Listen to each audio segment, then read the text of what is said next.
What's up guys, welcome back to the channel. Today we are taking a look at the entry level or the cheapest SKU in the Ryzen family, which is the R7 1700. If you guys missed my 1800X versus 6900K video, go ahead and check that out. I'll put it in a card somewhere. But this is more so about that entry level R7 chip that a lot of you guys are probably going to have your eyes on because it is at a lower price point of just $330 MSRP, that is US. And that pricing also puts it right in line to compete with Intel's Kaby Lake Core i7 7700K, which is their flagship chip within that family. So we're going to be stacking those two chips up against each other today in a series of 7 different games to really get an idea of which one is the better deal or best bang for your buck if you are going to be building purely a gaming PC.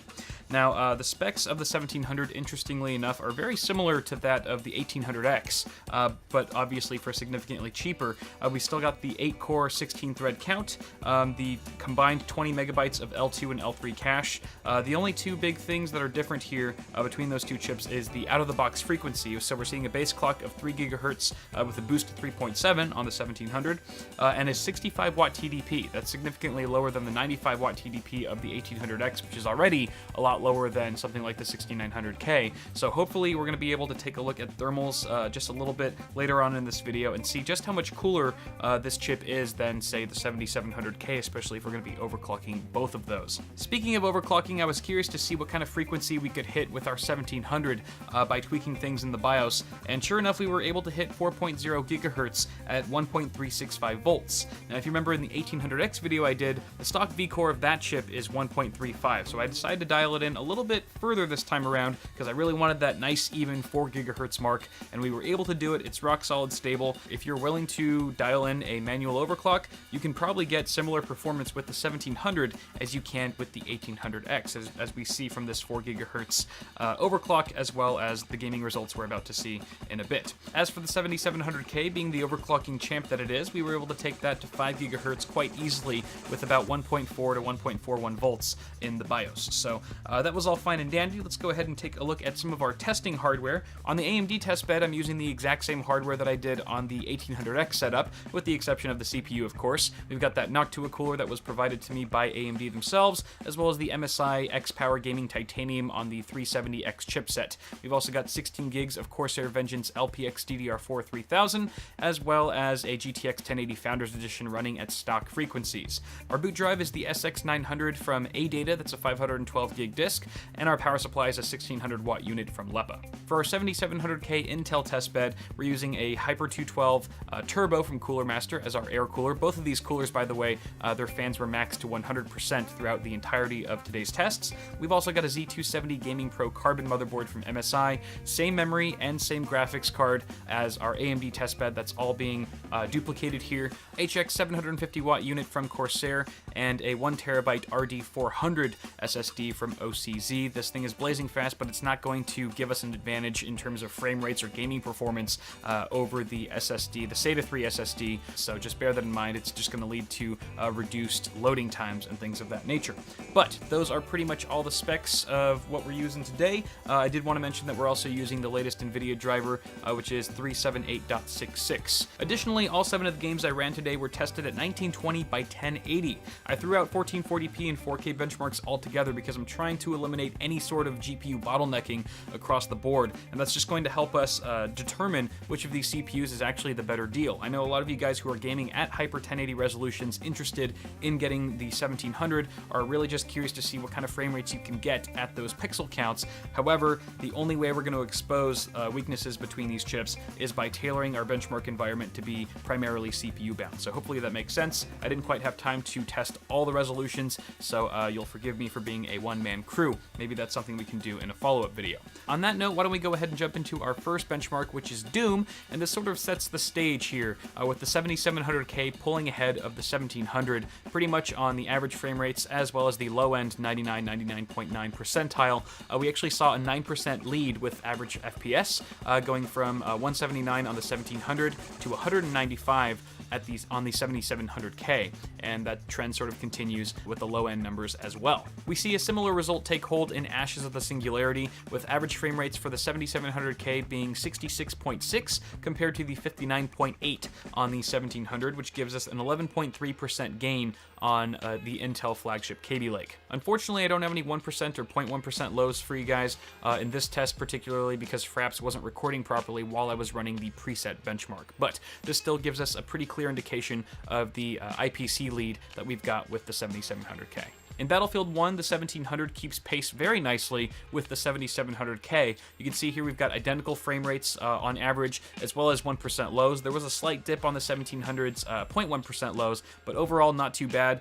Very smooth gameplay experiences across both platforms. I really couldn't tell the difference. And Battlefield 1 is one of the more recent titles in today's suite of benchmarks that's heavily optimized for multiple threads and cores, so I think those extra 4 cores and 8 threads on the 1700 are really working in its favor for this particular test. On the other hand, leave it to GTA 5 at 1080p to expose any weaknesses of a particular chip. We see just an absolute crushing victory here, with the 7700K yielding 93 frames per second on average, which is a 31% gain over what the 1700 was able to achieve at just 71 FPS. And the 1% and 0.1% lows obviously reflect this as well. It's kind of interesting because GTA 5 is such a heavily threaded application, yet we're seeing such lackluster performance with the 1700, which has obviously more cores and threads at its disposal.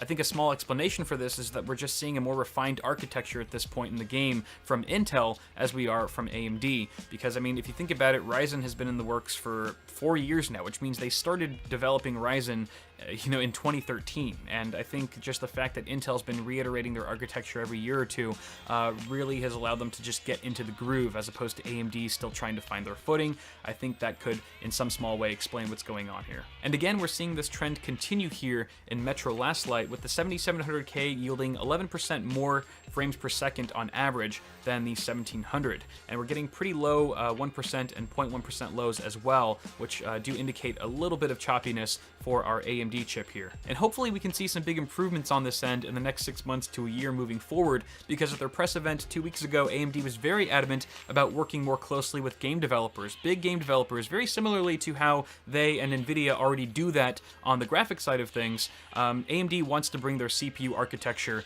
to the game developers in order to optimize games more heavily for multi-threaded applications. So who's to say when exactly that's going to happen and what kind of impact that's going to make in the long run, but it is something to look forward to. Now, so far in our tests, we have managed to avoid any instances of GPU bottlenecking as intended. However, here we have a CPU bottleneck with Overwatch at 1080p, simply because we've got a GTX 1080, and this game is just not very intensive to begin with. So that's why we see a very minimal gap across the board between both of our chips. We can safely assume that if we were to crank up the resolution and once again put a load on the GPU, that we would probably start to see that gap widen in favor of the 7700K. The last game that we tested was Watch Dogs 2, and this is also a title that scales very heavily on all the cores. We saw an average frame rate of 84 with our 7700K, and an average FPS of 78 on our 1700, which gives us a total lead of 7.7%, of course, for Intel.